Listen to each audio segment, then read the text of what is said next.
Today we're talking about something super important. The hidden costs of living in Canada. I know, everyone's all like Canada is amazing. Free healthcare, maple syrup. And don't get me wrong, Canada is pretty awesome.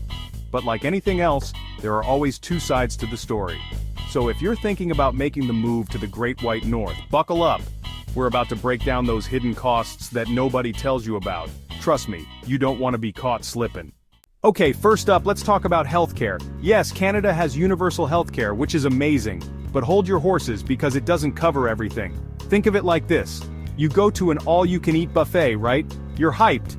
But then you get there and find out the drinks are extra. That's kind of what it's like with Canadian healthcare. You're covered for doctor's visits and hospital stays, but things like dental, vision care, and prescription drugs?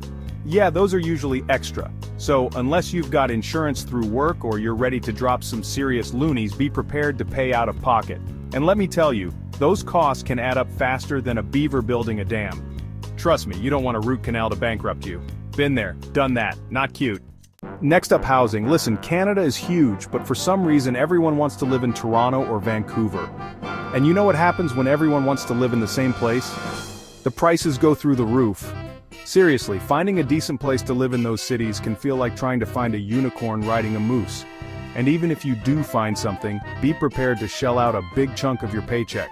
We're talking about rent that could make your eyes water, and don't even get me started on trying to buy a place. It's like everyone and their pet beaver is trying to get a piece of the Canadian dream. So, my advice? If you're on a budget, consider looking at smaller cities. You might actually be able to afford a place with a backyard where you can practice your hockey skills. Chapter 3. Transportation. From coast to coast. But at what cost? Now let's talk about getting around. Canada is massive, like seriously. You could fit like a gazillion European countries in here. So unless you're planning on hitching a ride with a moose, you're going to need some wheels. Public transportation is definitely an option, and it's pretty good in the bigger cities. But it ain't cheap. A monthly transit pass can set you back a couple of $100s, which adds up over time. And if you're thinking about driving, be prepared for car insurance that's higher than Drake on a Canada Day weekend. Plus, gas prices are no joke, especially with all the taxes. My advice? Invest in a good pair of winter boots and embrace your inner Canadian. Walking is free and you might even spot a celebrity on their way to get a double-double at Tim Hortons.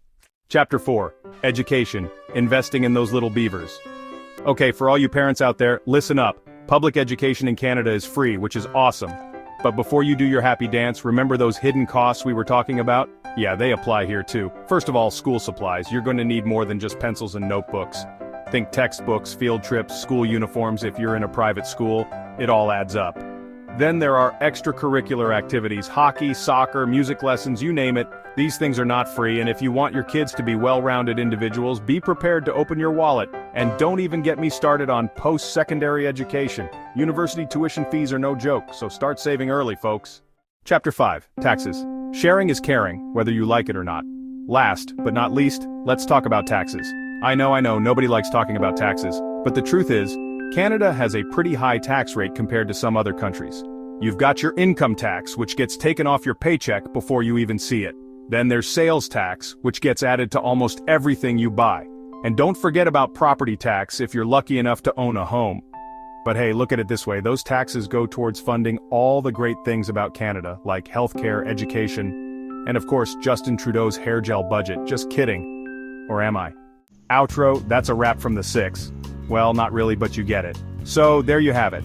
The not-so-hidden costs of living in Canada. I know, it might seem like a lot.